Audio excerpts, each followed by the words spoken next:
जिला कलेक्टर मेदक राहुल राज ने जिले मेदक के अलादुर्ग मंडल का दौरा करके primary health centre, schedule caste development department, boys hostel की KBVP स्कूल की मरम्मत के कामों का मुआयना किया। जिला कलेक्टर ने हेल्थ सेंटर में अमले की हाजिरी और POP रजिस्टरों का मुआयना किया। इस मौके पर कलेक्टर ने कहा कि अचानक दौरे से तिब्बी खिदमात में बुनियादी तब्दीलियां लाई गई हैं। उन्होंने बरवक्त मियारी इलाज की फराहमी पर तिब्बी अमले को मुबारकबाद दी।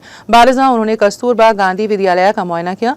उन्होंने मरम्मत से मुतालिक तफसीलात के बारे में दरियाफ्त किया और कहा कि हुकूमत कस्तूरबा गांधी विद्यालय को बेहतर सहूलियात के साथ तैयार कर रही है।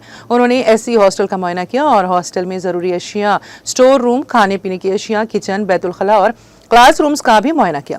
उन्होंने कहा कि तमाम फलाही हॉस्टलों में बेहतर सहूलियात फराहम की जा रही हैं और SC हॉस्टलों में तलबा को नोटबुक्स तकसीम किए गए हैं। इस प्रोग्राम में तिब्बी अमला, हॉस्टल के मुंतजमीन, KGBV अमला और दीगर ने हिस्सा लिया।